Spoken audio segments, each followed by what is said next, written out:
প্রশাসনের আলোচনার আশ্বাসে অবশেষে ৫২ ঘণ্টা পর চট্টগ্রাম বিশ্ববিদ্যালয়ে অনশন ভেঙেছে আন্দোলনরত ৯ শিক্ষার্থী। শুক্রবার বিকেল ৪টার দিকে বিশ্ববিদ্যালয় উপাচার্য ডক্টর মোহাম্মদ ইয়াহিয়া আখতার অনশনরত শিক্ষার্থীদের সাথে কথা বলেন। আশ্বাস দেন রবিবার আলোচনার মাধ্যমে তাদের দাবি পূরণের।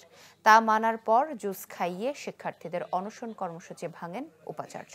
প্রক্টরিয়াল বডির পদত্যাগ সহ ৭ দফা দাবিতে বুধবার দুপুর ১২টা থেকে প্রক্টর অফিসের সামনে অধিকার সচেতন শিক্ষার্থীদের ব্যানারে এই আমরণ অনশন পালন কর্মসূচি শুরু করে ৯ শিক্ষার্থী। দীর্ঘ ৫২ ঘণ্টা অনশনের কারণে তাদের শারীরিক অবস্থার অবনতি হয়। এর মধ্যে ৩ জনকে হাসপাতালে ভর্তি করা হয়। প্রক্টরিয়াল বডির ব্যর্থতা, অযোগ্যতা, দলকানা আচরণ এবং আনফিট হওয়ার বিষয় নিয়ে যেগুলা সাধারণ শিক্ষার্থীরাও বলছে এবং আমরাও দাবি জানিয়েছি সবার সামনে, তিনি বলেছেন সকল বিষয়ে রবিবার আলোচনার টেবিলে ব্যবস্থা নেবে এবং ভিসি স্যারের, যেহেতু তিনি বিশ্ববিদ্যালয়ের প্রধান অভিভাবক, এই বিশ্ববিদ্যালয়ের প্রধান কর্তা, তার আশ্বাসেই এবং রবিবার আমরা সমাধান পাবো এই বিশ্বাসে, তার উপর আস্থা রেখে আমরা আমাদের অনশনটা ভেঙেছি।